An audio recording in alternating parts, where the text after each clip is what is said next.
Meine Damen und Herren, darf ich Sie bitten, Ihre Plätze aufzusuchen für unsere letzte Diskussionsrunde. Ich würde mich freuen, wenn Sie alle näher treten, damit wir loslegen können. Achso, ich muss ja, I don't have to scream.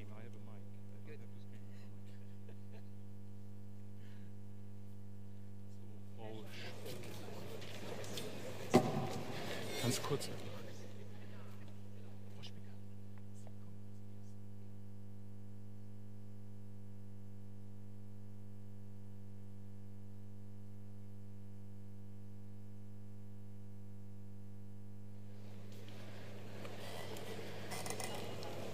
So, meine Damen und Herren, wir machen weiter. Herzlich willkommen hier persönlich, auch im Stream, zu unserem dritten Zirkel. Ich habe eine Lehrveranstaltung an der LMU gehabt, die fing freitags morgens um 8 an, offensichtlich aus Selektionsgründen, um die Motivierten zu bekommen. Und denen habe ich immer gesagt, ich bin so stolz auf Sie, und ich sage jetzt hiermit, ich bin so stolz auf Sie, dass Sie hier sind und trotz des guten Wetters und der widrigen Zeitumstände gesagt haben, das hören wir uns an. My name, I'm shifting to English because we will be doing this in English. This is an experiment. This is the first time that we do one of these circles in English language, but it's highly suitable and appropriate because we have many guests who will talk about the European research area, the European research and innovation system, and we wanted to accommodate language needs of some people who speak much better German coming from France or England than I do their home language. So thank you for that, thank you for being here. My name is Dietmar Haarhoff, I'm an innovation researcher, I'm a member and chairperson of the Commission of Experts for Research and Innovation. We are 6 people, so I refuse to accept the responsibility that Carsten Knob gave me for about everything that EFI writes, and there are 3 men and 3 women. I'm just saying that to the ones who are counting right now on Twitter. Okay? We will discuss the European dimension of science, research and innovation. I said that already, and this is a pretty complex field. Actually, it's a story of ambition, of complexity, sometimes, but not always, of fragmentation, of some great successes, we think. We think that ERC, for example, is a great success, and we'll hear more about that later on. But also a critical issue, because when you talk to German policymakers, it's an issue of frustration, right? How to engage the European level. So let me ask you to work with the participants here to come to maybe some statements about how we can do that better. The organizers gave us 3 questions to ponder, which you find in your materials. Is the EU still able to indicate directions, and interesting directions, of course, by their own innovation policy initiatives, or are they just standing in the way? What research and innovation challenges should be tackled at the European level and which ones at the national? And then as Germans, we of course have this nasty federal question, which at the Bavarian level, okay? So. And finally, does a European research and innovation policy have to be more strategically oriented? What should we do in a time of debt crisis, renationalization, Brexit? How can we be helpful to Europe, to the nation states, to the European citizens? So, we will do this in 2 rounds. We have a round of keynote contributions interspersed with 2 still secret identity contributions from the outer circle. And we will then shift to a discussion mode where the other participants of the panel of the inner circle will contribute. And yes, I point you to the microphones. Please make use of them. Please come up. I have a few statements that were collected up front, and I will bring them into the discussion as we speak. And if I manage to do that with my limited digital skills, we'll try to take some tweets in as well. Let me briefly come back to the dimensions here. Horizon 2020, per year, close to 11 billion euros in spending. European structure and innovation funds, about 6.3 billion per year. A very different fund tackling productivity differences between European countries. And they're huge. They're much bigger than between US states. So we have a heterogeneity problem here. And then, of course, with the Horizon 2020, we want to tackle excellent research. Now, What we do with those means is sometimes a question of controversy. And in order to get closer to that, we have a set now of keynote speakers. And I would like to ask right now our first speaker, Robert Jan Smeets, Director General at the European Center for Political Strategy, and of course, till March, Director General for Research and Innovation at the European Union. Mr. Smeets, we're awaiting your keynote.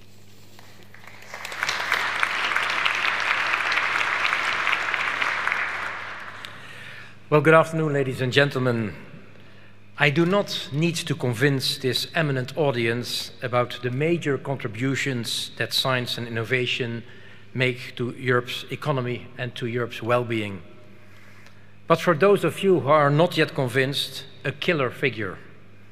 About 2/3 of Europe's growth over the last decades has been driven by research and innovation.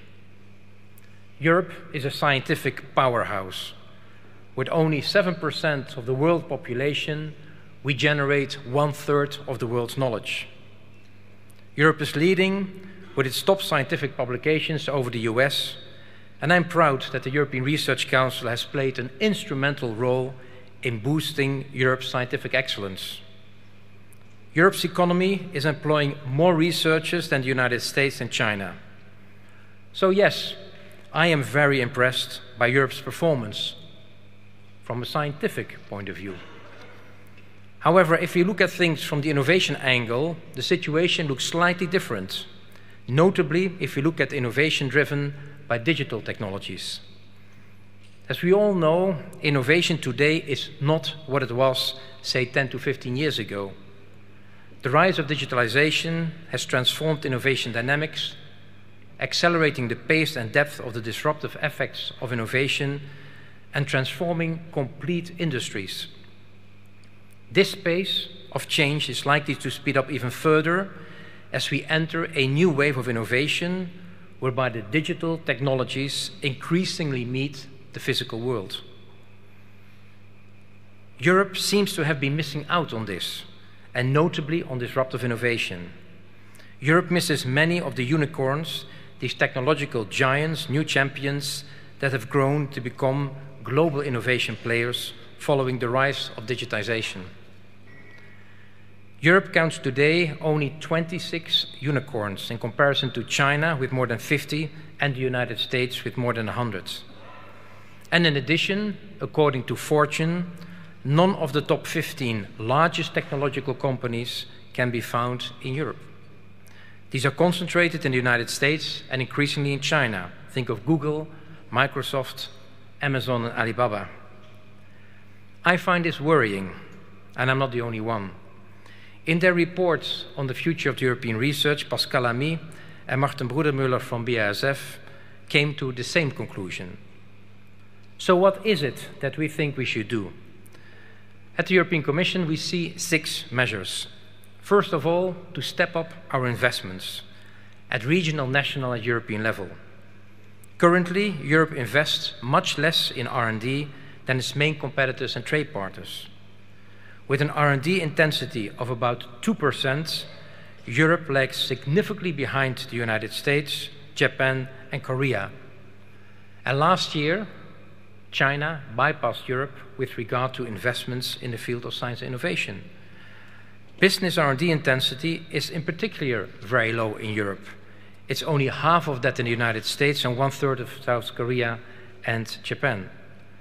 Second measure which we are pleading for is to boost, and it was already mentioned here today, venture capital.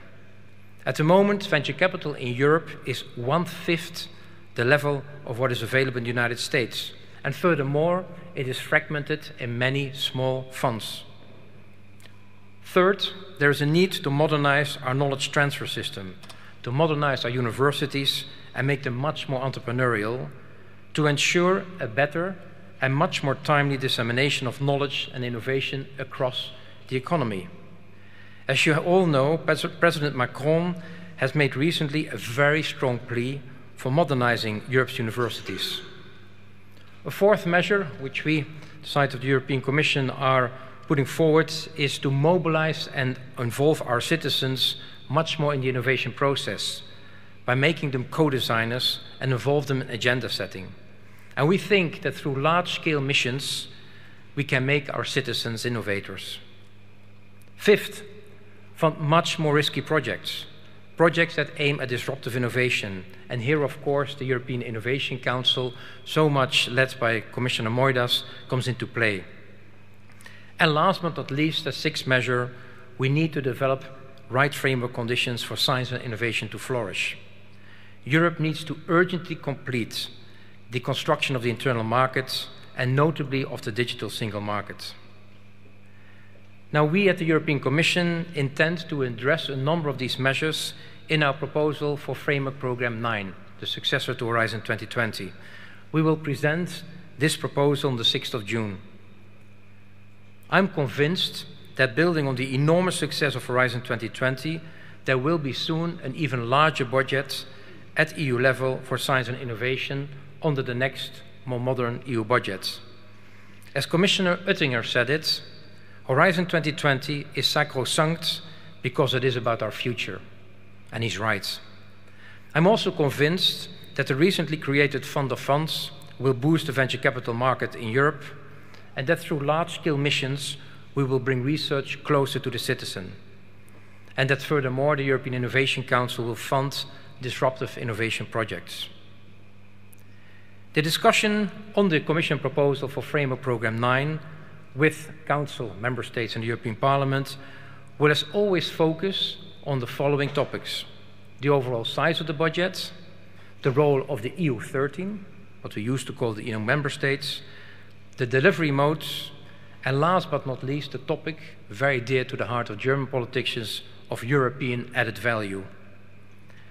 On this issue of European added value, which we will discuss later on, as the moderator already mentioned, I would like to remind us all of the famous Riesenhuber criteria, developed in the early 80s by former German research minister Riesenhuber.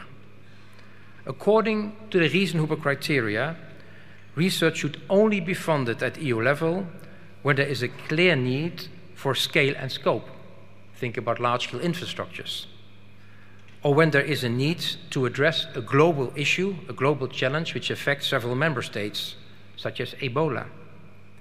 Or when uniform standards or norms are needed to be developed. Think about 5G or food safety standards. Or when we need to promote the unification of European science and technology. Think about the ERC. I would like to end my short intervention by saying a few words on how we from Brussels see the German science and innovation system and policy. Despite the critical comments which I heard this morning, I can summarize our inventory, our review of the German system in only one word: impressive. You are strong believers in the power of knowledge, and you are putting your money where your lips are, and aim at investing 3.5% of your GDP in science and innovation. And of course, we know that you face challenges, such as the quality of your broadband infrastructure, not mentioned today, but it's very essential, the fact that only a few German universities can be found in the top rankings, the need for scale-up capital for your startups, defining ways to support disruptive innovation, and of course, your challenge with regard to skill shortages. But overall, we believe that the picture in Germany is extremely positive. Many other EU member states are jealous of what is happening in Germany. Let me be clear about that. And therefore, I want to put perhaps in two words what we think about science and innovation in Germany. Sehr beeindruckend. Thank you very much for your attention.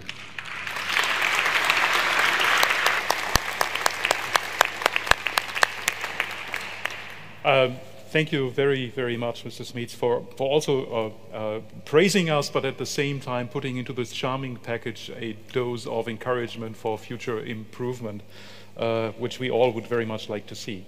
Now, I told you already that we received when we prepared these rounds from several contributors, prospective contributors' statements, and we have selected two of these. which will be interspersed in this first round of keynotes.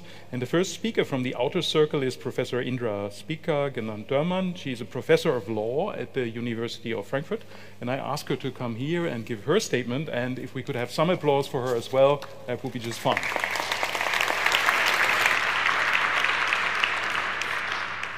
It's a pleasure to be here and speak to you. And I would like to start with a scientific input. The EU and its member states, as most modern Western societies are nowadays, are in their core now knowledge societies. Knowledge determines its wealth, and transfer and the use of knowledge determines its prosperity. The backbone of a knowledge society is research, the production of information, and its transfer into knowledge, which are two different things. It's the search for the new, for the different, for the alternative, for the better, and hopefully for all, or at least most of us, and not just a few. The EU and its member states fund this research, and to no little extent, to say that clearly. This allows, among others, for cost-intensive research agendas, for big consortia, for international research giants, for the professionalization of research proposals. I would like to challenge that. All this has to exist, and it's worthwhile the effort. But there's more to expect of EU research funding in its consequence.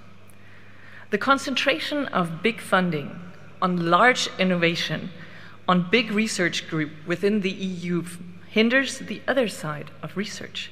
We see little experimental concepts. We see little power of the unusual. We see the same experts assessing the same experts again and again. We hardly talk about social innovation, and not in this round either. We observe the search for certainty rather than the search into the unknown and into uncertainty. What to do? Keep the established programs, yes. Some of them function wonderfully, but also EU research funding should be less bureaucratic and much less determined by content and context. There should be special funding for fundamental research against all odds. There should be, in all fields, complementary to standard fashions in science, thus opening a space for truly new thoughts and true innovation. We need more research funding for small enterprises and single researchers to give them time to do research and to develop new thoughts. Funding should give more incentive to individual researchers and small teams to avoid group compromises and waste in institutional and organizational design. What we need, and that is true for big and small projects alike, are simple and fast procedures. In order to allow for researchers certainty to go into the unknown and uncertainty.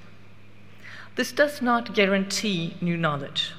Maybe it guarantees a bit of new information, but it guarantees something else, that we do not lose the best source of knowledge, and that is the minds and the intrinsic motivations of our researchers. And that's something we should talk about when we talk about funding. Thank you very much.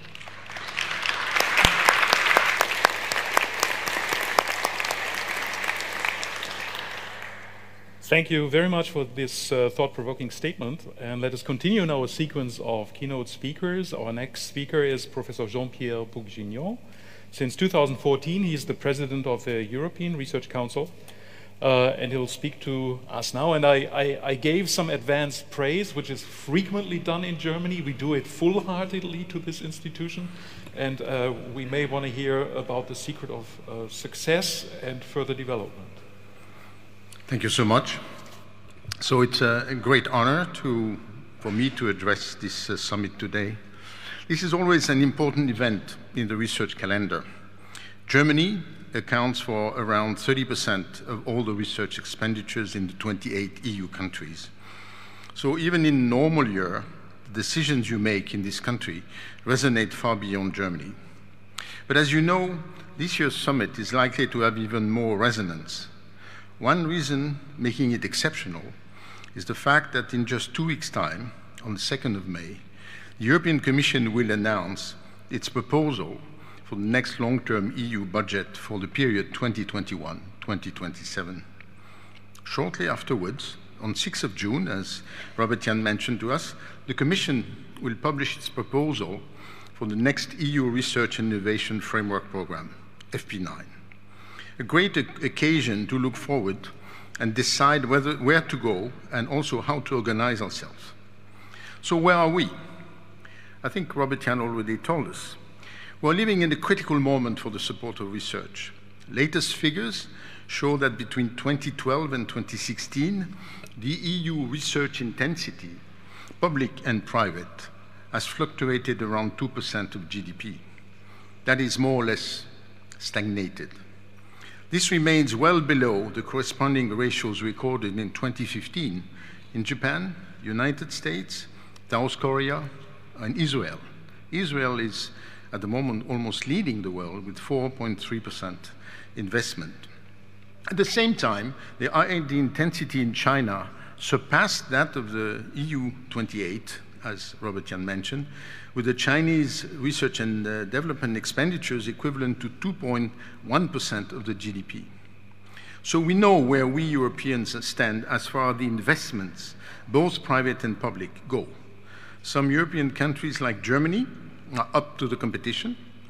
Others still need to make considerable progress to reach a satisfactory level in view of the competition. The current situation is therefore not ideal. And with the rising competition from Asia, uncertainties created by Brexit, and some persisting effects of the debt crisis. Nevertheless, there are some reasons for optimism. Important actors from the public and private sectors have said they are looking forward to significant increases in the EU research and innovation budget. Likely, difficult negotiations lie ahead. They cannot lead us in the right direction if the strengths and weaknesses of Europe in the international environment are not properly estimated and ways of improving the situation duly identified. This is one more reason, if we want Europe to be successful, to leave no room for complacency. Indeed, now more than ever, we in the research community must show the European added value of acting together. And this must be done on the basis of results. You will not be surprised if I start with what the European Research Council has achieved in its first 11 years as a key component of the EU's framework programs. The ERC has reached very high goals, showing that Europe, when it acts boldly, can be a successful and mind-changing actor. The ERC is the #1 funder in the world if one measures the quality of the research funded on the basis of highly cited scientific publication. As of 2015, ERC grantees have contributed more than 6% of the top-cited articles by EU-based authors, while the ERC has funded less than 1% of the researchers based in Europe. And this is why only with only 1% of the research budget. Research funded by ERC has led to major advances at the frontier of knowledge. Ex post analysis of completed ERC project, an initiative of the ERC Scientific Council, shows this year after year. Indeed, more than 70% of ERC projects achieved a breakthrough, thank you very much, or a major scientific advance.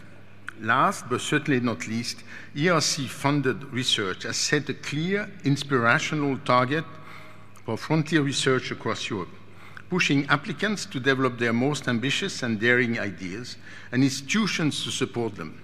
The ERC has become a reference for quality evaluation, clearly a key asset for research having a long-term impact. Still, one should never forget that research and innovation form an ecosystem involving top-down and bottom-up approaches, long-term basic recurrent support and competitive funding, as well as career paths and opportunities. For sure, we cannot say if one part of the garden is fine, we need only to tend to the other part. A constant attention has to be paid to the system as a whole because of its intricate inner exchanges that make it effective and cohesive. And the two components, research and innovation, have to nurture each other through radically new paradigms in one direction, through challenging questions leading to new inquiries in the other. Now, some say that Europe has a low capacity to develop radical innovation as a result of some strange paradox. Actually, if one looks closely, Europe tends to be more competitive in traditional areas of slow growth and not so competitive in areas linked to hot technological topics. This is confirmed by recent analysis considering 14 fast-evolving technological topics from among a large number of research fields, by their high citation rates and current technological importance. The US has far outperformed the EU on the former, especially if the UK was not included. Could this mean that the top-down strategic planning in place in so many countries in Europe is not nurtured in the right way by the truly paradigm change developed by researchers and entrepreneurs at their own initiative? In my opinion, some thought should be put in that, as too many countries have put too much weight on the top-down approach and not placed enough trust in the scientific community. This ecosystem is indeed multi-layered and depends critically on actions taken also at the national level as well as in the private sector. And we should not think of it as only a relationship between the national and the EU level. We also need to consider the whole range of cross-border links that exist in our globalized world. Science is highly integrated at the global level, but even when we consider close-to-market innovation, then the links are also clear. It is very rare that an entirely new technology is brought to market in one step. More normally, an innovation consists of a novel combination of technologies, some based on radically new scientific paradigms. Or a breakthrough, example in material sciences, allows a new wave of incremental innovations to existing technologies and new combinations of them. Think of smartphones or autonomous vehicles. And nearly always, these different technologies will have been developed at different times in many different locations across the world. So a successful national or EU-wide innovation system will be one that is best integrated into the global research and innovation system. The level of support to research and innovation given at EU level is presently only about 10% of the total public spending in Europe. Hence, the duty of all of us who have responsibilities at European and national levels to find optimal combination of strategies, each taking advantage of the available respective means of action. The EU provides a wonderful platform only if its programs are deemed fit for these purposes, and the scientific community must make its voice heard to help achieve that. The ERC represents a clear example of added value at European level. By running pan-European calls for proposals, it challenges researchers and institutions across Europe to give their best, to better organize themselves, and to push the frontiers. Prior to the creation of the ERC, Europe was lacking a comprehensive, strict ex-ante competitive selection process at continental level, capable of challenging the research system in its diversity and complexity. But it does more. The ERC Scientific Council has already taken a very successful first step in establishing proof-of-concept grants for ERC grantees, who along the way of developing their research see the possibility of getting closer to market or of addressing societal challenges. Almost 800 grants have already been provided, and they led to the creation of more than 100 startups. This is, of course, not the core of the mission of the ERC, but shows that the connectivity of research to innovation, and in particular to disruptive innovation, is a reality even in the minds of researchers. This brings me to my second key point. Since I look on my current function, I've been very struck by the way with the way policymakers of all nationalities often talk about research. Their focus is, in my opinion, too much on structures and systems, on strategy and programming, on critical mass and short-term priorities. This leads them to miss that the most essential contribution comes from researchers and the entrepreneurs themselves, who make things work in their diversity. Therefore, for me, a critical factor to enhance the performance of the European research system is that enough room be given to initiatives coming from a variety of highly motivated people, attracting some of them and retaining others in Europe, whether researchers or entrepreneurs. And first and foremost, the key is to convince the most talented young people to consider research as a possible career, in academia as well as in industry. Europe must be, as Commissioner Moedas and the ERC champion, open to the world. As far as the ERC is concerned, the facts are as follows. In 2017, more than 500 applications were submitted by nationals of non-European research areas. representing about 10% of all candidates. And now, if you look at the people who got grants, 647 grants out of the more than 8,000 given by the ERC have been awarded to non-euro nationals. Yet, Europe has to care about the right basic conditions for researchers, as without them, the long-term quality of research is affected.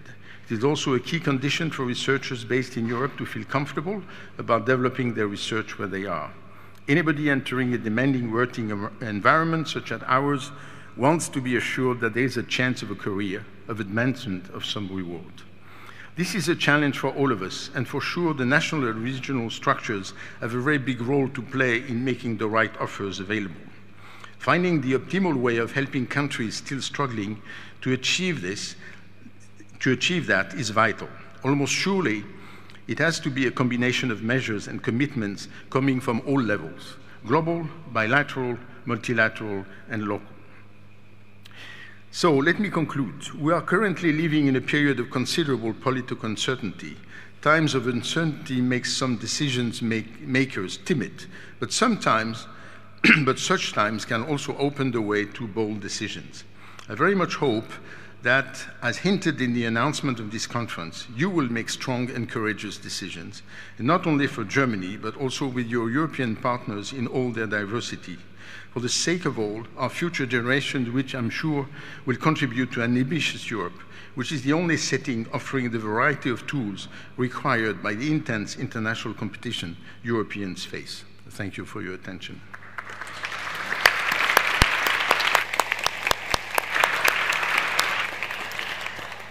Thank you, Professor Bourguignon, and thank you for also appealing to us to use a period of uncertainty to come up with bold initiatives and not sort of go in the other direction.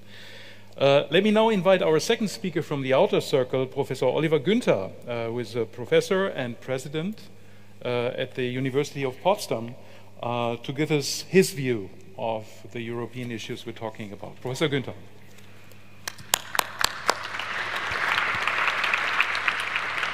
Thank you, Dietmar Hauff, and good afternoon, ladies and gentlemen. I could only join this conference at lunchtime today, and I was a bit surprised at the somber mood that was communicated by some of the speakers in the first session. Mr. Baumann of Bayer said he does not see how a company like Bayer could be founded and how it could thrive today in Germany or Europe. Mr. Eckert said publicly funded research is essentially useless and a waste of money. Well, it's not only because I'm a university president and because I'm a convinced European that I dare to disagree. I think we've come a long way. I think there's still a lot to do, but I think the direction in which we're going in Germany and Europe is the right one. I think a company like Bayer could come up today out of the existing startup ecosystem. I do think publicly funded research is a very good source also of income, even for a company like Eckert & Ziegler. I used to own some of their stock. It was a very good investment, and I think a lot of their products are based on basic research. So I think we are on a good trajectory. And if you look outside here, and if you look at the startup scene that we have here in Berlin and Potsdam, but also overall in Europe, it's wonderful, and we will see many successful companies coming out of this ecosystem. Even today, when we look at the revenue that's being generated by university startups in the Berlin-Brandenburg area, we're looking at an annual revenue of 1.6 billion euros every year. That's almost exactly the annual budget of the Berlin-Brandenburg University. So even though there's no direct correlation, of course, it shows you that we're not completely on the wrong track. What needs to be done? Well, let me give you a little bit of my background. I'm leading a university a little bit outside Berlin, 20,000 students. We have always been very involved in promoting startups and transfer activities out of our university.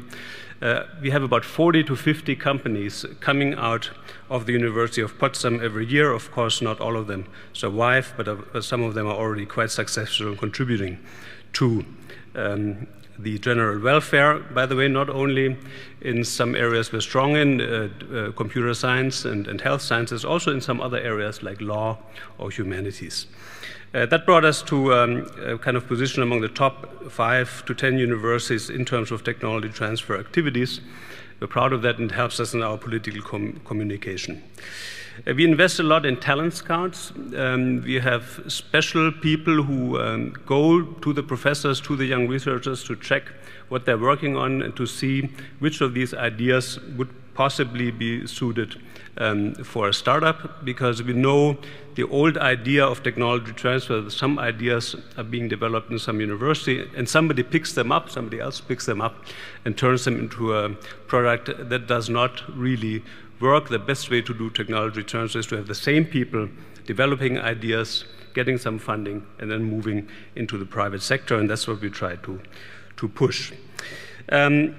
We cooperate very closely with city and state government, very important in Germany. Essential, I would say. We founded a development company together with the city to help startups thrive, to provide space for the startups, and this kind of partnership between politics and research is, I think, also an essential factor. We cooperate, of course, also very closely with the VC scene to help our young researchers to find funding early on. What does that leave for the EU or for large public funding agencies? I think what was quoted before by, I think it was Mr. Smits, who quoted Mr. Riesenhuber, that scale and scope is something where we need this kind of public support. We need public support at the national level. We have wonderful agencies like the DFG, the Deutsche Forschungsgemeinschaft. We have ERC. These organizations are extremely important also for the startup sector. It's not only DARPA that we're missing. When I was a PhD student in the US 30 years ago, some of my funding was DARPA, some of my funding came from DARPA. There was also a lot of bureaucracy. There was also a lot of small-scale thinking. It's not that, and that was in Silicon Valley, by the way, in Berkeley. And it's not that this was all paradise. I think what the Americans maybe do different is the numbers game. Lots and lots of startups are being funded, and there's a big funnel where ideas come in, are being promoted by private investors, partly also by the government, and that kind of numbers game is what we have to play here in Europe as well, because it's impossible to predict early on what's really going to make it.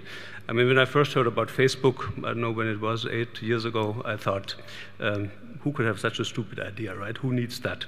And we need to be more courageous in funding lots of unusual ideas, and then luck or serendipity, as the Americans call it, will do the job. So I'm optimistic, and I'm looking forward to the continuation of this discussion. Thank you very much.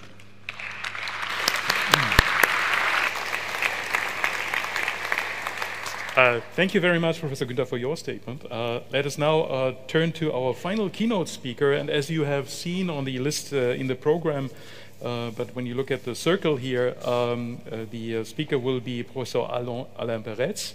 Unfortunately, Minister Frédérique Vidal had to cancel her participation due to the current developments at the universities in France. But we are delighted to have you, Alain. Alain is Director General for Research and Innovation at the Ministry of Higher Education.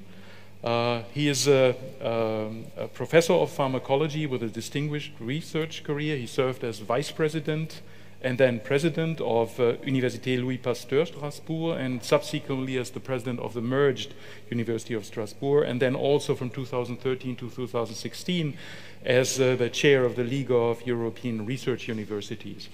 And I'm saying that because, unfortunately, we're not able to put that into the program. We welcome you very much, and we're looking forward to your statement.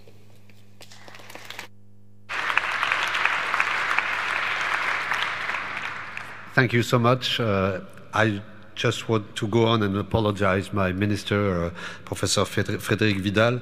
She has introduced disruptive innovation in the way we admit students in the universities, and innovation is not always well acquainted. So she really regrets, because she had the chance to greet Minister Karliczek in Paris only 2 weeks ago, and she really wanted to pay back the visit. So again, I'm carrying her apologies, but it's a pleasure and an honor for me to stand for her and to try to carry the message that she intended to bring it today. really, I want to highlight both the special links between France and Germany in our field, but also our strong push towards Europe. And I think it goes along some lines that are in your new German coalition treaty, in which those two aspects are treated. So I guess I'm more or less in the subject. Really, I want to focus, this part of the debate is really on value added, European value added. I will concentrate mainly on the bilateral aspects, as I said, and also on the multilateral aspects. And I think it has already been cited by several speakers. We have to look at the Lamy report, which is really something that sets the scene for probably our intentions and our ambitions. Maybe I would like to start by saying that the role of the European Union is clearly there to tackle the major issues of our time. And this is especially important in the field of higher education research and innovation. It was mentioned several times. President Macron said it in his speech at the Sorbonne, and it's very interesting, the outreach of this simple speech, in fact, because he put this back into the real political agenda. And at the time where Europe is questioned, Europe ideal is questioned, we have to remember what it represents, and we have to find ways to defend what it represents. I can illustrate this by some examples. The global challenges. They do require a multilateral approach. The global challenges don't stop at our national borders.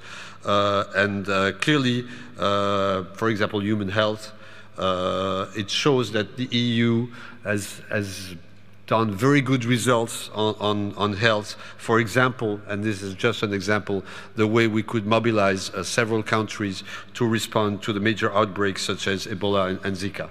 And this is probably something without Europe we could have never done. I've heard, and I will do my literature search, I've heard about the Riesenhaber criteria, very interesting. And in fact, I was more or less rediscovering them because this is part of really our intentions. I think the value added of Europe is critical mass and risk-taking, that we can do much better as a group than as individual. But the critical mass, I would first put it forward as the intellectual critical mass and not just as the financial critical mass, which obviously is something that we have to speak about. The intellectual critical mass, I won't come back to what Jean-Pierre just said.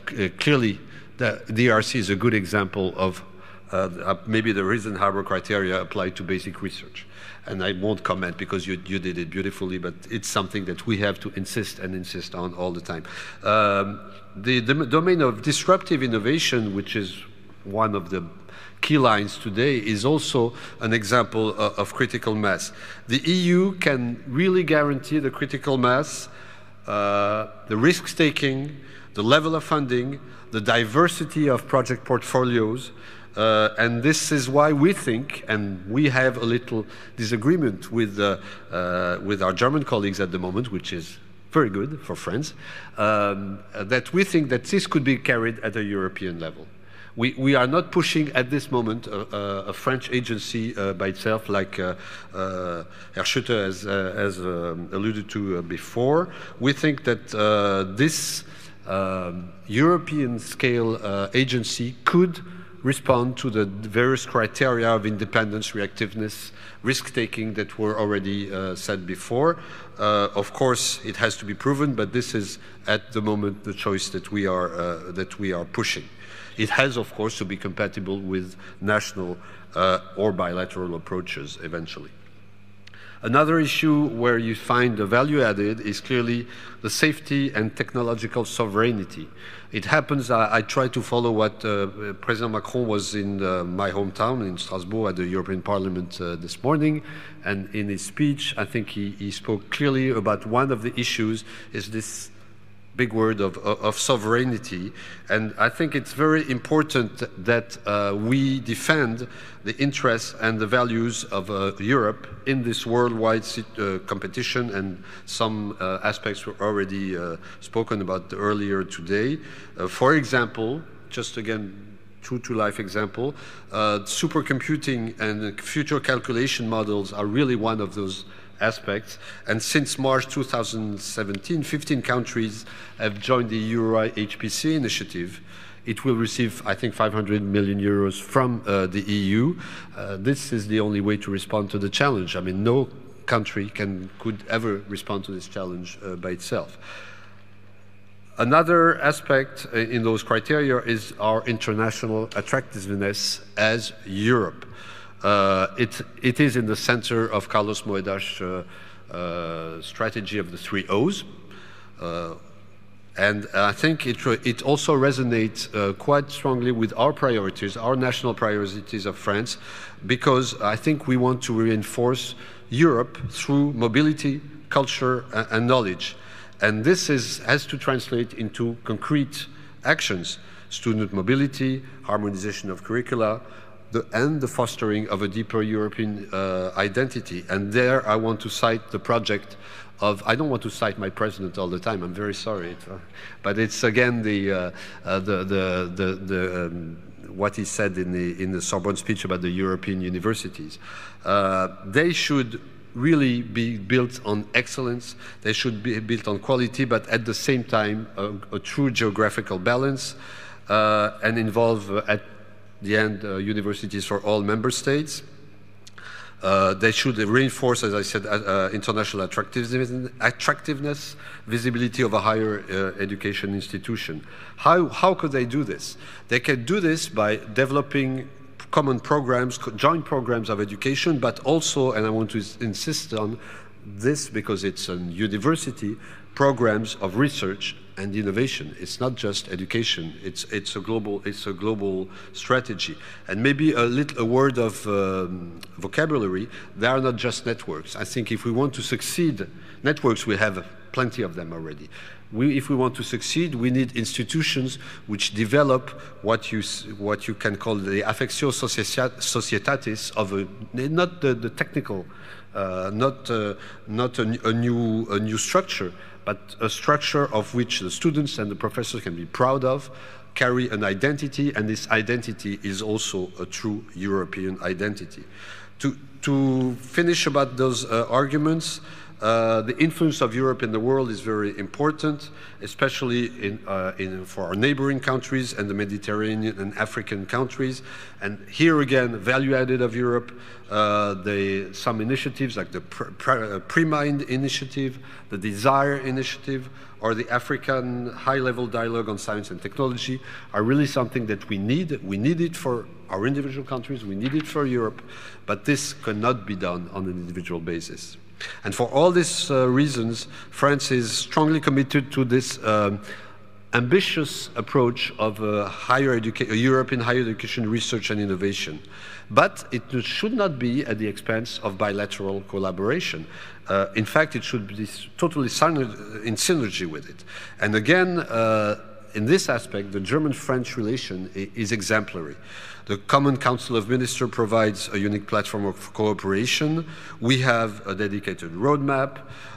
We have also, even our ministries collaborate. We had a delegation of 20 people from our ministry come to Aachen earlier this spring to work with our colleagues from BMBF on very practical, everyday issues. So, and of course, we look forward to the new redaction of the Élysée Treaty. And last but not least, I want to mention the cross-border cooperation. I'm just facing Hans-Jörgen Schiever, which I was also, I have to say, very active into it. And I think it's a very profound asset for us. It's for building Europe. And in this aspect, I also want to mention the Franco-German University with 186 member institutions. I think it's one very good asset, not only for France and Germany, but really as a building block for Europe. Finally, to conclude, let me stress that France and Germany have this relationship that can serve as a driving force for a larger European context.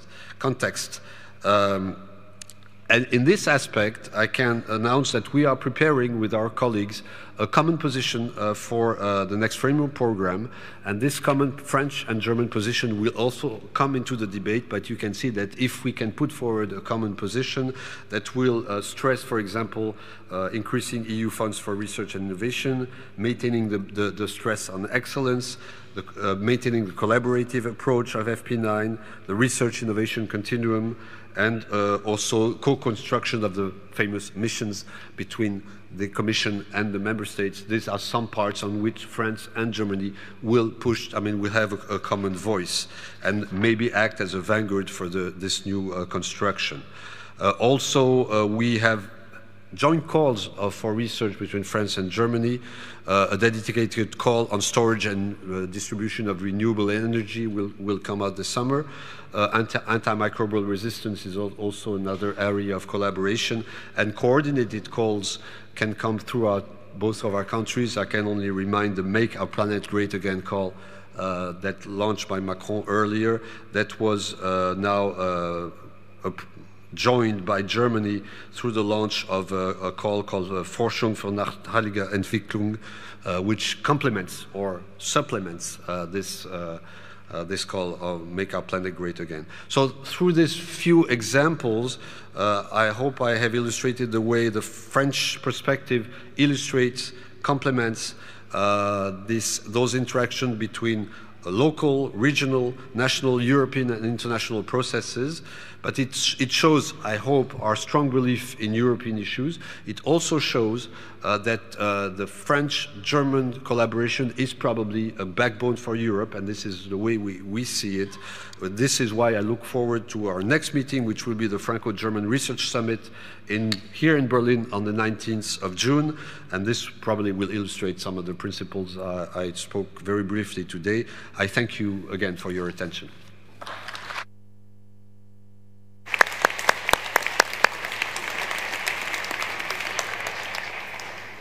Thanks a lot for this lively statement, and thanks for catching me. I had lied before. I had told you that there are 3 levels that we have to look at: the European, in Germany the federal, and then the state level. But then there's also, of course, bilateral collaboration, which sometimes is viewed in a little bit of a skeptical way in Brussels. But as you put it, it is sort of the backbone of European relationships, and so it's meant to be constructive, and in that sense I think we have to design it.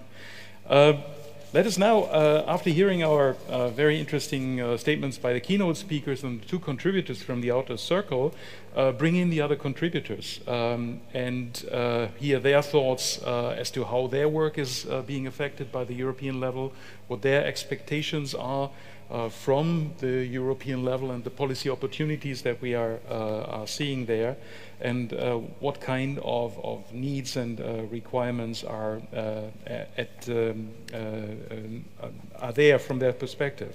And we'll do this in 3-minute statements, so this is not quite as rapid fire as Jan Viada initiated this morning, but given that the clock is ticking and some of you have travel constraints, I ask you all to stick to that and to let us know, how does Europe affect you? What is your sort of statement, your impetus? What would you like to be transferred to Brussels, but also to the national policymakers with respect to Brussels? And we'll start with Peter Guse, who is at Bosch, more specifically at Robert Bosch Startup GmbH. We heard about the importance of startups already. The floor is yours. Thank you. Innovation, especially radical innovation, as the Inner Circle 2 talked about, in the fields of like mobility and healthcare and agriculture. In order to be successful, they need to address basically 2 challenges, which is complexity and dynamics. Increasing complexity driven by the more and more technologies being involved in one product, one service that we are using, bring to the market, and dynamics coming from our markets by reducing the life cycle of products and the reduced time for developing new products. So how can we address complexity and dynamics now? Well, complexity, I think Europe has great assets there. complexity needs to be addressed by cooperation of multi-domain experts, because nowadays products cannot be designed by one genius alone anymore. That's long gone. We need cooperation of experts from different domains, and we don't find these experts in one place anymore, not in one company anymore, maybe not even in one country anymore. So we need cooperation across companies, between companies and the research sector, and across countries.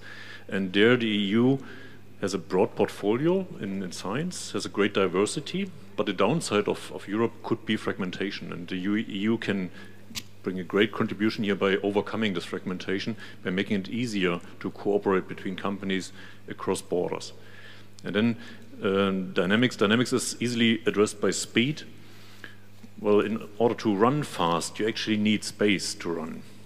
So when we translate it to innovation, in order to speed up innovation, you obviously need some freedom. And freedom comes in different aspects there. I would say it's physics, it's physical freedom, it's space. So like universities providing space to young startups where they can grow and don't have to care about finding the space themselves. So garages are not overrated, actually. They can be in a basement, of course, but the space is necessary. So space, culture, this is about education. So make people aware of technology and the importance of technology, and make them more acceptant for technology. And finally, processes and regulations, of course. So especially startups in the early stages, they don't have the resources to deal with all these regulations. So along with all regulations that come along, like data, and I don't disagree that they are necessary. We need regulations, we need order in a state to rely on. But along with each regulation, there should be a service for small and medium-sized companies to deal with them, so that we don't use their resources that they need for innovation for administration. And finally, there's funding. And funding, we heard it now a number of times, scope and scale. Funding needs to be focused on certain topics, the main topics that are important on European level, and they should really reach critical mass in order to be effective. Thank you for your statement, and let me, just by way of preparing something, I'm hopeful that Professor Dr. Ulrich Radke is in the room here, because I would love to invite him to give his statement later. So this is just a call for preparation, okay? We'll continue with our inner circle, and I welcome Professor Britta Nestler, who conducts materials research at the Karlsruhe Institute of Technology. One of the novelties that we have introduced in Germany, bringing public research organizations and established successful universities together, in this case to an organization called the Karlsruhe Institute of Technology. And I should also say that she has been awarded in 2017 the Leibniz Prize, which is one of the highest awards you can achieve in German science. And we talked a little bit before already about what your expectations would be, and would like to hear about them. Thank you very much for the introduction. Well, I must say I'm pretty lucky, because I have been working in a field of material science, which always allows innovations, and particularly I'm working in computational material science in combination with concepts from computer science. And so we actually are interested in using computational material science, materials models, to develop new materials in various different disciplines. So particularly in the last 10 years, we opened new collaborations, very interdisciplinary collaborations, where nobody has thought of years ago. So we have collaborations with medicine and with geoscientists, and also with climate researchers now. And well, our very, let's say, challenging task is to follow the line we have started about almost 20 years ago, where we developed our own software methods. And even almost 20 years ago, we thought of developing software in a scalable way, so that we can use high-performance computing facilities in a very efficient way. And that was kind of innovative some years ago, and it is still innovative, particularly in the digitalization age now. So what are the challenges for my research in the future? This will be multiphysics applications, so to actually use even more complexity of the relevant physics in this, to predict microstructures in various different materials and predict material properties, and from this to derive to gain some knowledge of how to improve materials. That is one challenge. The next challenge will be to develop multi-scale methods so that we can transfer information from the atomistic scale into the macroscopic component in production processes and other applications. And also to extend our international and European network, which has already been developed. But I must say, in the last years or in the past, we have more or less concentrated on funding from the state of Baden-Württemberg and also from national agencies, so German Research Foundation, and also from the German government.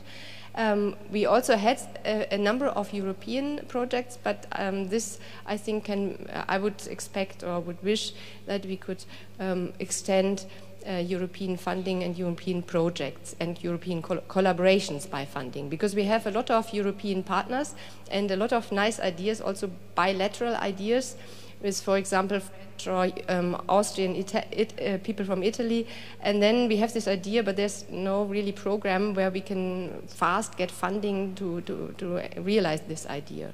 Mm-hmm.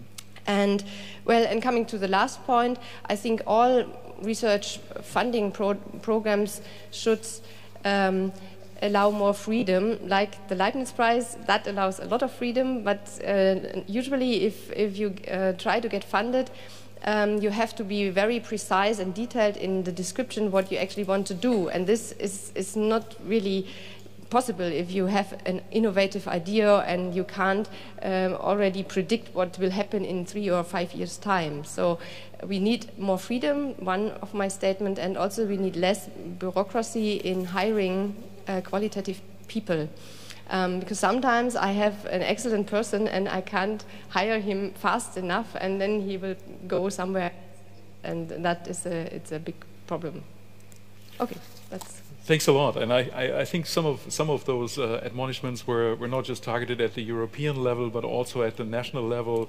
Although with the Excellence Initiative and the improvement of financing in Germany, there's of course a vaster pool of money available here, which then may lead some of the talented German scientists not to apply or go into a perceived more complex European funding framework. That might be a perception that then stands in the way, or actually a factual assessment. Great. Let me turn to, I would almost say, a close colleague, at least in geography, of our previous speaker, Alain Barretz, Professor Hans-Jochen Schiever, Director of the University of Freiburg, clearly not far away from some borders, national borders, and used to international collaboration. He's also the chair of the U15, which is another alliance aside LIRU. And I'm wondering what your perspective on the European dimension is. Thank you. U15 is a national alliance, not a European one. And sorry? Why is it national? It's a German U15. Well, so it's a network of the research-intensive comprehensive universities in Germany. And so from their perspective, this idea which the French President Macron put on the table in his famous Sorbonne speech is a brilliant idea, to create a real next level of cooperation between European universities, to create a European university. And as Alain Barretz already said, it's something different to networks. It has to be a totally different quality of cooperation. And imagine that those European universities, whether thematic or regional or type of universities or same types combining, that such universities are going to educate the next generation of young European leaders, that we combine our forces in research cross-border, and bringing us making us as competitive as possible to our competitors in Asia and North America. And imagine the deal flow for innovation which come out of those alliances, and that's something really which would push research, innovation, and education to a new European level within the next decade. But then we have to reach a real different level of quality. And if you see what's now going on, I really appreciate the speed with which the idea of Macron was introduced in the Brussels discussion. But so far, it's only based on one DG, so it's based in the DG Education and Culture. So this is a DG which deals with the Erasmus program. But we do go along the whole knowledge cycle. We have to promote this idea of European universities in all key areas. It's education, it's research, and it's innovation. And of course, only when we combine all the three key issues, then we can really create European universities. And that means that we do need a kind of disruptive approach from the Brussels DGs to really bring up an overarching format where we combine resources from the DG Education and Culture, from research and innovation, from the structural funds, to really make it great, this idea. Scope and scale, which were already mentioned. So it must be something different from what we already have in place. And then this idea will fly. And so far, I'm a bit afraid that a large idea started as an eagle and will land as a boiled hen. And that would be terrific. And so, of course, it's not a project. If you start to build up complementary infrastructures, if you start to have joint professorships, this is not a project with a beginning and an end. And so we need a strong commitment from all member states to then sustainably funding such new European universities. Because if you would stop after a decade or even less, then it would be a great damage if you have started to jointly go forward with infrastructures, professors, and such things. But we have also looked to the added value. It's not in itself a value. You have to produce added values in education, research, and innovation.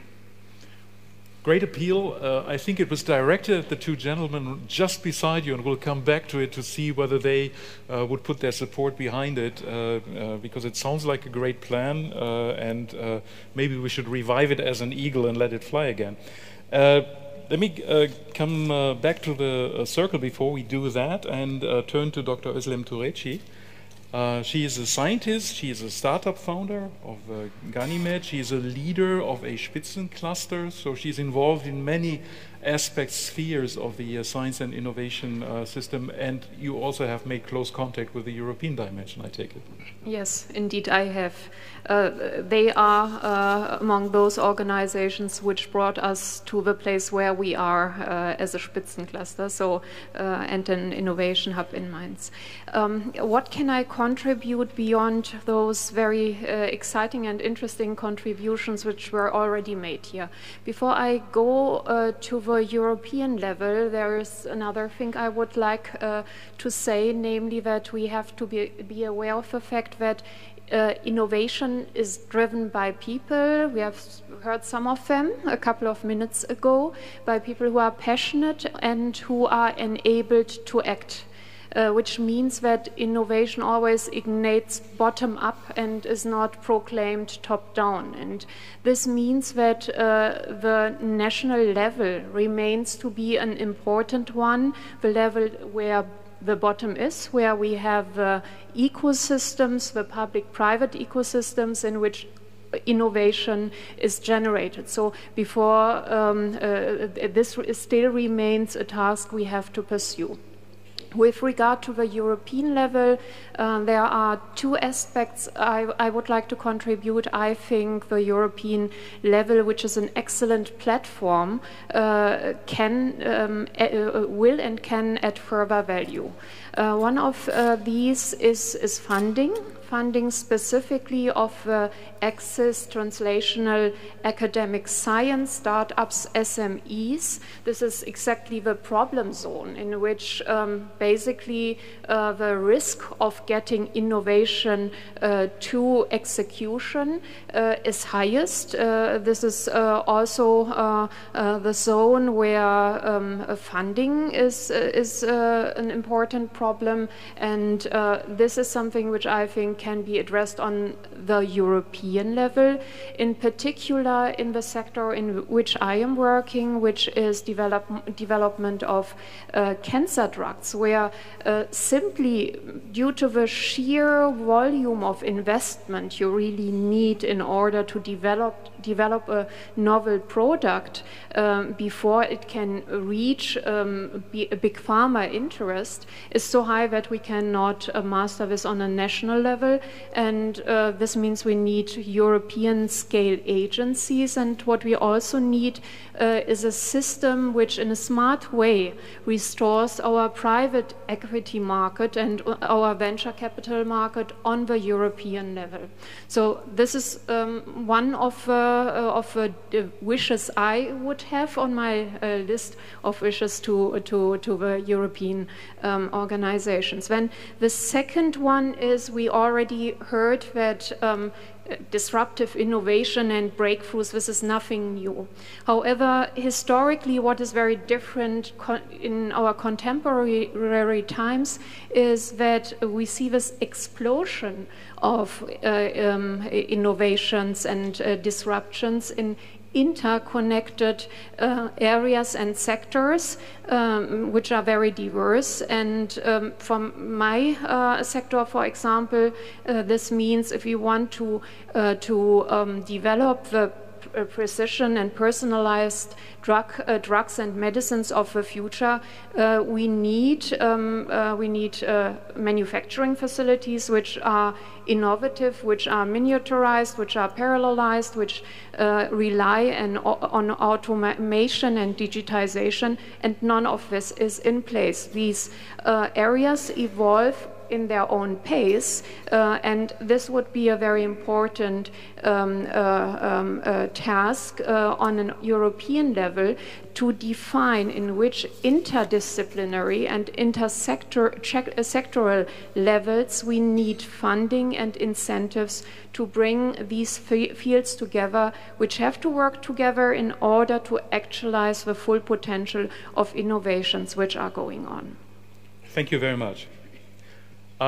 We heard about startups. We'll turn to a startup entrepreneur, to Ralf Welze now. He's a member of the leadership team at Delivery Hero. He founded Food Panda, other firms. Please bring in your perspective. Yeah, thank you so much for having me and speaking in the name of one of the very few digital unicorns in Europe. As it was rightly mentioned before, there are not that many. From our perspective, and speaking as a digital entrepreneur myself, having built many different companies over the last 17 years, I think we're still far away from a situation that we would refer to as impressive. I think we have reached like a good situation when it comes to digital innovation, but we're far away from being in a situation that we would refer to as impressive. And for me personally, there are 4 elements that might be worth pointing out. The first thing is still the access to talents.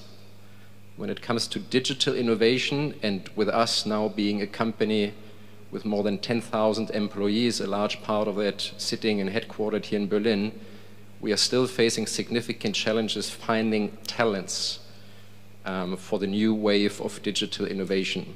A vast majority of our people are coming from outside of Europe, and we're spending a significant amount of time finding new talents outside of Europe because we're not finding them in front of the door.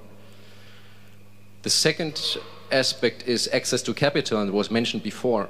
While we have resolved that situation for ourselves as we recently brought the company public, we had to spend an overproportional amount of our time, of our management's energy in finding capital, traveling the world, whereas like Chinese or US counterparts are finding it in front of their door. We had to spend significant amount of man-months or man-years on finding capital, and 90% of our capital base is non-European, even though we are a Frankfurt-listed company. The third point has to do a little bit with recognition and also reputation. I think we as entrepreneurs, and having been like, again, one of the very few digital unicorns in Europe, we're getting invited by the government in Pakistan, we're getting invited by the new government in Argentina to speak about our experiences. but like an invitation to speak to, let's say, European representatives, especially as there's so few digital unicorns in Europe, is still outstanding. We would like to shape, we would like to influence, but again, we're more invited by, let's say, governments of basically countries outside of Europe than being approached to get into a dialogue with us, speaking about the experience and how difficult it has been to build like a European unicorn. But last but not least, I think the most important point, also if we look into the future and if we take it as a more constructive approach, is what will shape the digital innovation in the future. And the digital innovation of the future will be shaped by everything that is happening around artificial intelligence. Artificial intelligence will impact digital revolution and digital evolution more than anything else in the past, and that in an exponential way. And also the Chinese government has made that one of the 3 main principles of the next year's agenda, to focus on the development of artificial intelligence. And what needs artificial intelligence? Artificial intelligence needs, as one of the main resources, data. Data is the new petrol of the digital innovation. So if we speak about innovation, if we speak about keeping track with what's happening outside of Europe, we need to speak about data. And while we are not advocating for abusing digital data for political use, we still need a more streamlined, a more consistent, a more agile, and a more liberal way of how we should look into data. And that needs to be a European response and a European answer as well.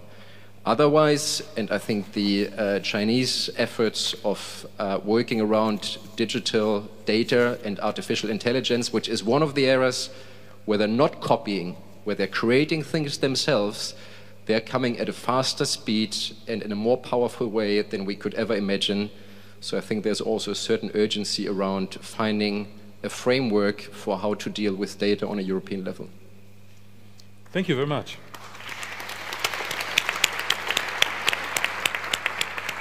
So this goes again into the direction of scale, commonality, and so forth that we can construct in Europe across national boundaries, because we're all pretty small, taken at the national scale.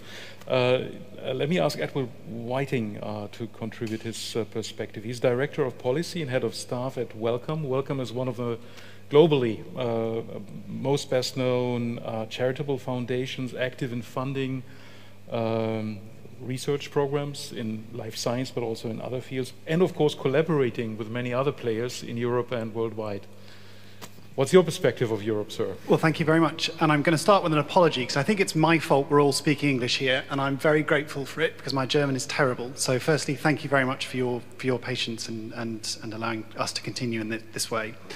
Wellcome Trust has been around for about 80 years. We're a large charity. We're spending about £1 billion a year on the life sciences now, mainly in the UK, but increasingly across Europe and elsewhere. We're based in Britain, and so we've gone through quite a turbulent couple of years when we think about our scientific future. And I guess another apology, I'm one of the last things standing between you and a delightful afternoon outside, so I'll keep things very short. That's actually not true. We'll have a discussion around. Oh, excellent. Good. Rest assured. Good. So, my main message today is, I think, don't take for granted what we're achieving as a group of European countries, and I can still say that as a Brit for about another year or so, but also look forward to the challenges that we will all face and think about the way that we can respond to those challenges. We did a little exercise over the last few months with the Royal Society in the UK and then a wide range of organisations, over 200 across Europe, looking at both Brexit and also what it means for the framework programmes and beyond, and published a short report which I'm happy to give out and refer to online. But one of the main things that we found, one of the messages we heard, was it's going to be really important to have a broad, inclusive European research base. I mean, more important than it ever has before. I think for 2 reasons. Firstly, once the UK does leave the EU, many things will stay the same, many things will change. 6 of the world's top 20 universities will be in the wider European research area and not the EU 27 post-Brexit. So there is a critical mass of academic institutions that are associated with Europe, and we hope formally associated with Europe in the future, but not in the EU 27. The balance does change between associated countries, and I say I'll come back to the deal that I hope we'll be able to strike with the UK outside of it. And I think it is an opportunity to think about what this broader sector, this broader community can do together. And what I hope is that it can be the start of, without being too naive, the start of a longer process of thinking about how that bigger group can come together and work together. One thing that we heard that was really important was the common values that Europe has created and developed around the treatment of data, animals, animal testing, open science and open data. And those values that pervade science now, and certainly from Welcome, we fund a lot in genomics. And genomics, the values of open data in genomics were created by conscious decisions 30 or so years ago. Though decisions taken in Europe and enshrined across Europe, and they drive the way the field works in the minute. What we heard, though, is that that may not be the case in future, because those countries that are investing now in multiples of what the EU is investing in R&D, so China is roughly 3 times what the EU is investing in, they don't necessarily have and bring the same values to research, and we can seek to influence those values. But we can also say, how can we continue to build a critical mass of commonality, of exchange, and of those values and of those norms. And while we look ahead to certainly another turbulent year or so on Brexit, for us in the Wellcome Trust and what we heard from around Europe is there is an opportunity to sign what we hope is an ambitious UK-EU deal on science that should get the UK to the right place as an associate member country, but more importantly for the longer term, builds a European research area that genuinely does look outside of the European EU 27, which the framework programs have done a good job of doing so far, but really seeks to take those complementary strengths. We've mentioned Israel a number of times today, and what the Israeli research intensity is phenomenal and is an asset for Europe, and we should think about how we can sort of build on that. When we think about those exam questions of what those pan-European capabilities really are, we shouldn't forget about knowledge and excellence. It would be so difficult to recreate and rebuild the European Research Council, to redo what the ERC has done. It took enormous political courage to make it happen, and we need to shout for it. And I speak from a country where we haven't been very good at shouting for those benefits, and look where we are now. So we must continue to do that. The other thing that I think we can do is look at policy and look at common policy and how common policy can create conditions for scale of innovation. Look at how, for instance, common cohorts of patients for clinical trials are sometimes only possible on a European basis rather than a national basis. Look at how we can combine national industrial interests with international science. And I think so far we sometimes don't really make the most of those two things. Great science is very often, if not always, truly international. Industrial interests are national, often, and we need to be honest about those common capabilities, but also recognize if you're producing anything complicated, it usually involves some fabrication in more than one country, normally sort of 5 or 6 countries, so you need some form of cooperation. And I think we could possibly do a better job of recognizing those different starting points, as we have done throughout today, and continue to build a system that recognizes those. The last thing I say is on challenges and missions, and a lot has been said today, so I won't repeat that. We're looking at, in Welcome, at how we can do, and again, it won't be DARPA-like funding, but it'll take that sort of risk approach and say, well, how can you encourage risk-taking in a way that is sort of constructive and creates breakthroughs and makes the biggest value for science? And one of the things we've realized is you should sort of look at each funding mode and respect what's good about each funding mode.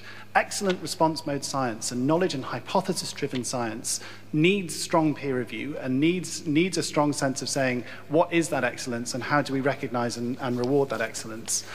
Sometimes when you're looking at breakthrough science and you're looking at a high failure rate potentially, you may take away some of those elements of peer review and say, we're going to trust your hypothesis. We're going to allow you to have a go at whatever it is you're doing. But to do that, you need to loosen some of those constraints, and you need to take a sort of a portfolio approach to the way that you're doing your funding, so that with that risk funding, you can say a lot will fail, but those that succeed will be enormously exciting. And I think what we're learning within the Wellcome Trust and talking about certainly with the British government too, is saying better respect each of those modes. Don't see each in competition to one another. You need knowledge, hypothesis-driven basic knowledge to drive scientific creation and also incremental and breakthrough progress, but you probably need some risk-driven science too. And you need something that loosens those constraints in a managed way.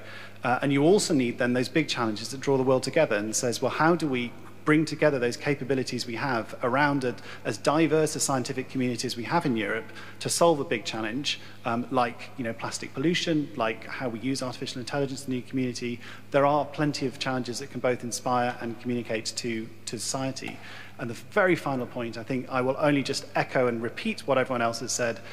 We are living proof of what happens if you do not communicate the benefits. We need to keep on looking at how we communicate what scientific funding is delivering and make sure that is a core part of how we all talk about Europe in the future. And I do include how Britain talks about Europe in the future, because I hope that we can associate and be part of it. Yeah. I think you brought up many points. The organizers are, by the way, nervous that you all reach your planes and trains and so forth. Let me bring a few things back together, but it will take a few more minutes to do that. Because I don't want to send you home without a sort of a little bit, or at least an attempt at some conclusion and closure. I think you made the point very clearly that we may be already pretty good at science, and you made some good points what needs to be done further to include, for example, Britain in the science space, but whatever framework we have several to choose from, and I think on all sides that is a very good thing. I think we heard from our French colleagues that there is a great willingness to sort of engage in at the bi-national level to sort of build core relationships that then can be extended to the European level and would be very helpful for Europe as a whole. I think we heard the need for the innovation part of this path from science to innovation. You have mastered it very successfully, but we'd love to see more success stories like yours, of course, in Europe. We'd love to see, by the way, more companies who have the kinds of problems that you are describing here of collecting talent and bringing that to turn it in a positive way. What I've heard is also the need for more commonality. I think that came through in your point, and ERC has provided that. So it probably falls under the Riesenhuber rules that we have heard about and that we cherish so much in this country. Commonality in the research area, in the common market, in data access, in data markets, but also in regulatory scale. And I promised you one statement from Ulrich Radke, whom I will not ask to stand up now. I will just tell you what it is. He said the common market of the EU with 511 million citizens permits to upscale initiatives in the field of innovation and industrial policy. And in regulation, Google will listen when 500 million consumers are at stake. They may not even come to the party when it's just Germany. Okay? And I think we in Germany should watch that very closely and not get too carried away with the successes that we may have had. Of all the funding schemes that we have talked about, I would like to come back to one, and that was the Macron idea of sort of linking European universities in a network, have common curricular, have more mobility, and so forth. And I was wondering what our people who are working in Brussels here, when they have their ears on the ground, is that something that could get some support and traction in the next financing rounds that we're looking at? So I'm turning back to you, to our first two keynote speakers, for a very short answer, if I may ask. Well, very quick reaction. I think it's a fantastic initiative. And I think we also can be grateful that now we have a president in France who really talks about science innovation. In the past, the presidents of France only were interested in agriculture subsidies, to be quite frank. And now we have one who's passionate about science innovation, who's passionate about universities. And I think it's just amazing. It's very impressive. And by letting our universities join forces, we can really upgrade their excellence and their impact on our society, as you already mentioned. So I'm a very strong supporter of this initiative. Whether it should lead to new institutions is another question. You can also take this in a different way, but bringing the best of our universities together, going to smart specialization, and having students go from one country to another and to be exposed to different cultures, I think is just a fantastic initiative. So big support from our side, and don't worry, we are working with the different directors general to make sure that this becomes a reality. Professor Bourguignon?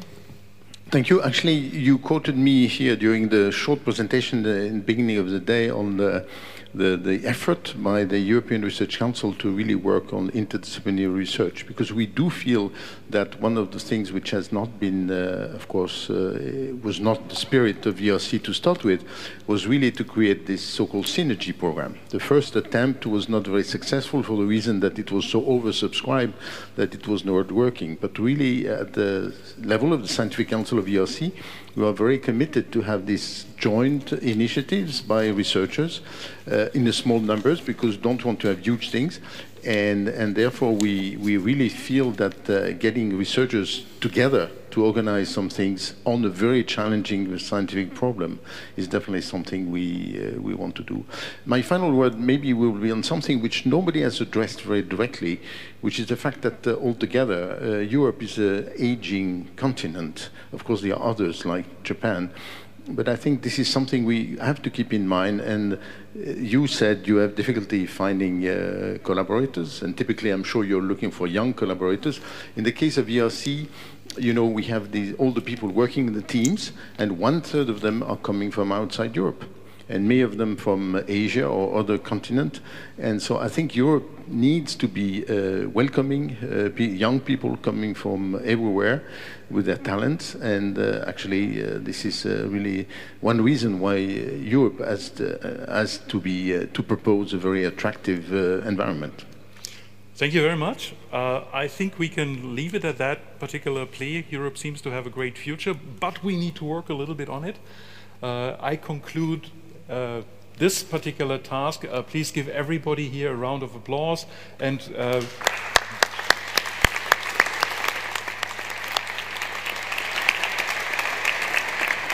so thank you for your contributions, and I hand over to my colleague, Dr. Barner. Thank you.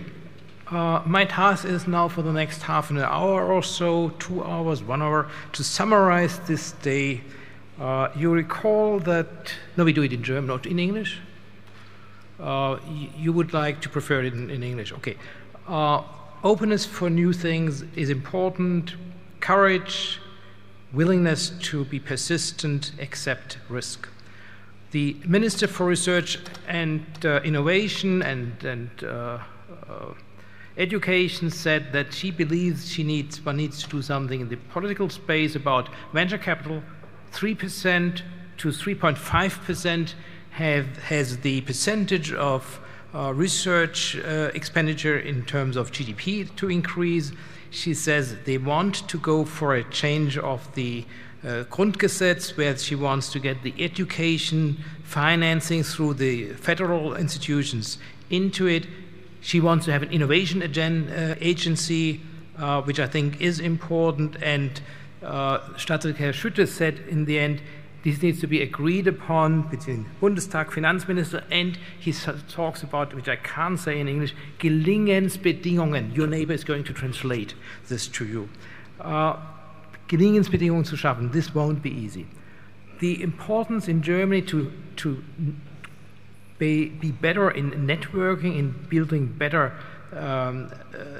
nets of competence, like with the Spitzencluster-Wettbewerb, needs to be taken up, according to the minister. Question, are we too old, too slow, and too bureaucratic? Yes, we may be, and we would ask the German Research Organization to then evaluate the Bürokratieabbaubehörde also in due course. We talked about the paradoxon of trying to support radical innovation through a funding agency, which in itself is a contradiction. And we talked about the value of basic or fundamental research. Just one point, because it's close to my heart. The Stifterverband was founded in order that companies can support, and it did want to support 100 years ago, the basic science in Germany.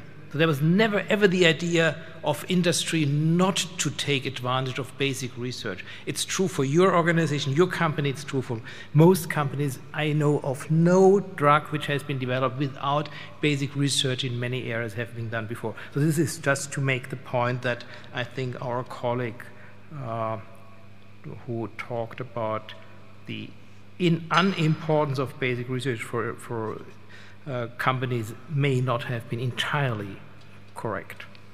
Secondly, I won't report Circle 3. You summarize it, and our short-term memory is pretty good, so won't do that. But what I want to do is to say, when Alexander von Humboldt came back from his trip to South America, he shared openly all results of research with his peers. He shared botanical things he brought back, stones, whatever he had, in order to make sure that science can continue. And this exchange of information, the exchange of opinions, I think is so vital. And what we saw today was that this group of people from science, from industry, from the political area, they were able to talk to each other. They were able to exchange their views. And I think that is the most important aspect, or one of the most important aspects of this meeting. And it really was impressive to see in the early morning, through all breaks, people were talking to one another. I think that is it's wonderful. And therefore, thank you that you came to this meeting, that you made this meeting a success. Many key people of German science, from German companies, from universities, from external university institutions have been here. So thanks to all of you for making this possible. I would also like to thank all those who spoke today, to those who participated in inner circles, outer circles, extended circles, and gave impulses or gave a speech. I would like to thank the companies who supported this meeting and this Forschungsgipfel. And I would like to thank the Leopoldina on the one hand, the Expertenkommission für Forschung und Innovation on the other, and the colleagues from the Stifterverband, thirdly, for their support of this. And finally, let me do something which is extremely close to my heart. As you know, these meetings with always increasing numbers, and we had the difficulty of not being able to allow everybody to join this meeting who wanted. This is a lot of tedious work, and what I would like to do is to say thank you to Mr. Steenke, who does it, and to Frau Bühre, who has been the project manager from the Stifterverband. So thank you so much, Frau Bühre.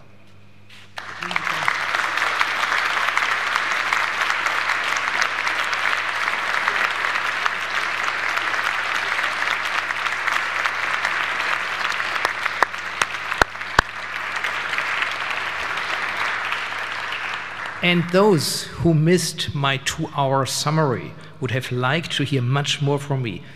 Take the internet, take the homepage of Forschungsgipfel. Tomorrow there will be many quotes and a lot of information available. Thank you so much. Have a safe trip home. Thank you.